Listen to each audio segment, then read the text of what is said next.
Hello and welcome. This is the Midday News. Thanks for joining us.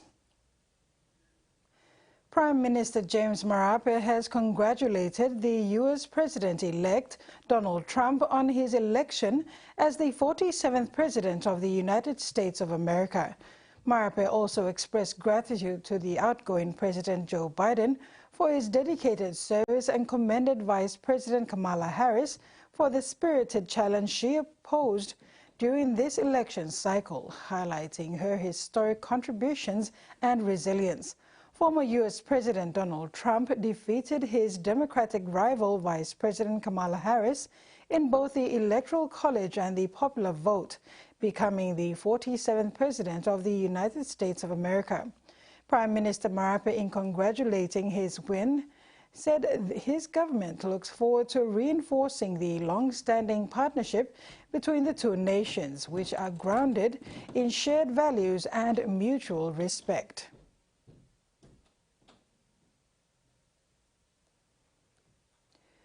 Over 300 traditional landowners from Panguna this week signed a land access and compensation agreement with Bougainville Copper Limited, marking a significant milestone in the project's exploration phase. This signing follows the ABG's decision to grant BCL with an exploration license EL01 in January of this year. President of the Autonomous Region of Bougainville, Ismail Torama, who also serves as Minister for Mining and Energy Resources, acknowledged that another step in the Panguna project's mining life cycle has now begun. He commended both the landowners and BCL for their efforts in reaching this stage. The President commended the Panguna landowners for reaching agreement with BCL and BCL for complying with the law towards undertaking its activities within the EL01 area. Once this LACA is signed, it will be registered by the Bougainville Chief Warden within the required legal timeframe to enable BCL to progress this project. President Torama urged BCL to maintain cooperative relations with landowners, emphasizing the importance of these relations in ensuring the smooth progress of the Panguna project. He further encouraged all stakeholders to continue working together in unity and in compliance with the law to progress the project for the benefit of Bougainville. Secretary for the ABG Department of Mining and Petroleum, Peter Colotain, highlighted that after 35 years since closure of the former Panguna mine, there is now tangible redevelopment progress being made through an all-inclusive consultative process under the leadership of President Torama as minister responsible. The LACA agreement outlines how both parties, the landowners and BCL as the license holder, will collaborate throughout the exploration process, including mechanisms for grievances and communication methods for the duration of the exploration period. Maricela Kelaton, TVWAN News. Despite the availability of CCTVs in most of the hotspot areas around Boroko, police officers have failed to monitor these cameras. Former Assistant Commissioner of Police for NCD Central, Anthony Wagambi Jr., revealed this while testifying at the Commission of Inquiry this week. Wagambi, giving his views on the high crime rate in the city, said despite the availability of CCTVs around the Boroko area, they are not being monitored, leading to a rise in criminal activities. Wagambi Jr. said the death of the 18-year-old at the Tabari bus stop recently would have been avoided if police officers monitored the CCTV. The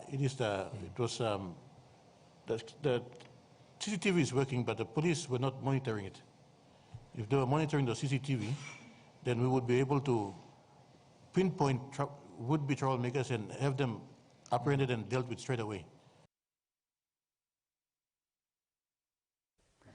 Students of Watape Primary School of Smak Village, Ward 2 in West Sepik Province will soon be celebrating a major milestone with their newly constructed school library. This marks a transformative movement for the school and surrounding community, who for years have endured significant hardships to access educational resources. Brought to life by the Rural Service Delivery Project's partnership with Book Belong Pikinini, the new library will be stocked with 29 boxes of books before the end of the 2024 academic year. South Australia's Police Commissioner says the state government should consider making it an offence to buy cheap tobacco. There's been 19 arson attacks across Adelaide since July, which police have linked to organised crime syndicates in the black market trade of illegal tobacco. Smokes. The government showing its latest haul of illicit tobacco and vapes from a raid in the mid-north. We are determined to ensure that South Australia is the most hostile environment for organised crime groups who are seeking to sell illegal tobacco or move it throughout our state. We've seized about $1 million worth of cash, $3.8 million worth of illicit tobacco products. I think we're hitting this pretty hard. Police have linked 19 recent arson attacks across Adelaide to organised crime syndicates. Now the Police Commissioner says his team has submitted a raft of recommendations to the government on additional law reform measures that could be considered, including making it an offence to purchase cheap tobacco. When we see organised crime getting involved, which we did forecast based on what we've seen in Victoria, then we have skin in the game. The government says that's not on the cards. Tobacco addiction has always been in our community dealt with as a health issue, and we'll be continuing to deal with it on that basis. But they're not ruling out further reform. We'll need to sit down with police, go through their suggestions, and then obviously take that through the parliamentary process. And Minister Picton says legislation could potentially change quickly. We've still got a number of sitting weeks this year. If there are suggestions that police have that can be readily made, then we're very open to working with them on it. The government says it seized $5 million worth of illegal product since the beginning of July and are calling on the public to make anonymous reports if they suspect a premise is trading illicit cigarettes. That intelligence really helps us target our resources. The war on black market tobacco continuing. In sports, 2 months of intensive training and preparation by the PNG Kickboxers has ended this week as the team winds down its preparations and is ready for the World Championship fight in Spain later this month from 18th to the 22nd. President of PNG Kickboxing Federation, Stanley Nandex, said the kickboxers have undergone high-performance training under the guidance of Kaupa Omena and have shown a lot of promise ahead of the world title fight. Nandex said the fighters look fit and ready for their bouts. He thanked the sports minister, the PNG Sports Foundation, board of directors and management of the Kumul Minerals Holdings and others for their support towards supporting the kickboxers to the event. Nandex said the team is expected to depart on the 12th of November via Manila, Philippines. The promotion relegation match between the PNG Kumuls and New Zealand Kiwis this Sunday would rekindle the old rugby league rivalry between the two international rugby league member nations, dating back to the 1980s. In their time playing test matches, PNG's only win from 18 tests against the Kiwis was in 1986. The last time PNG played New Zealand was at the 2013 Rugby League World Cup in England, when New Zealand thrashed PNG 56 points to 10. But under coach Jason Dimitriou, there's belief in the Kumuls camp they could cause an upset to the top-ranked side. 11 years later, the two arch-rivals find themselves at the crossroads of the 2024 Pacific Championships promotion and relegation playoff on Sunday at Combank Stadium, Sydney, Australia.